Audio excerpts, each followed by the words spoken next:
पण ज्यांचे लोक देशाचा तिरंगा फडकवायला तयार नाहीत,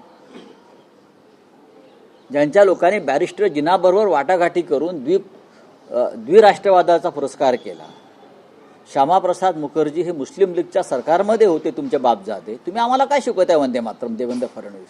आम्हाला शिकव नका तुम्ही. पुणे महापालिकेमध्ये 2017 साली शिवसेनेचे आणि मनसेचे एकूण ठीक आहे, सोडून आजारी आहेत.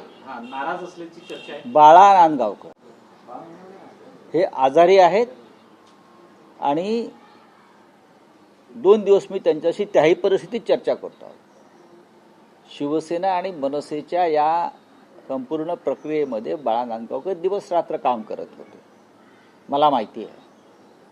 रात्री 12, 1, 2 वाजेपर्यंत त्यांच्या बैठका सुरू होत्या शिवसेनेबरोबर आणि ते आजारी पडलेले आहेत म्हणून ते काल दिसले नाहीत आणि आजही ते आजारी आहेत. राऊत साहेब, या युतीवर उपमुख्यमंत्री एकनाथ शिंदे यांची प्रतिक्रिया आली आहे. ते असं म्हणतात की या आधी मुंबईकडे सोन्याचं अंड देणारी कोंबडी म्हणून बघितलं गेलं, आता ही कोंबडीच ठाकरेंना कापायची आहे आणि मुलं पळवणारी टोळी, यावर ते म्हणाले की आधी यांना स्वतःची मुलं सांभाळायला सांगा. हो, त्यांनी शिंदेने पण स्वतःची मुलं सांभाळावीत ना. भारतीय जनता पक्ष त्यांची मुलं पळवणार आहे. भारतीय जनता पक्षनी त्या जसे कुत्रे पकडायच्या गाड्या असतात ना, पिंजरे, तसे पिंजरे भारतीय जनता पक्षानं लावलेले आहेत आणि महानगरपालिकेनंतर कोणाची पोरं कोण पळवत आहे, एकतर शिंद्यांची पोरं जी आहेत आता ते अनावरस आहेत, स्वतःची पोरं नाही, ते अनावरस आहे. त्यांचा पक्ष जो त्यांना मिळालेला आहे तो चोरीचा आहे.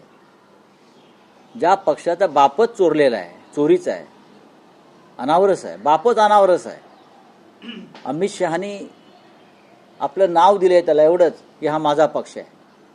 कळेल तुम्हाला महापालिका निवडणुकांनंतर कोणाची पोरं कोण पळवते. पिंजरे लावले आहेत, कुत्र्याला लावतात ना तसे, आणि त्यात किती जात आहेत ते बघा. मग वर्षा गायकवाड असं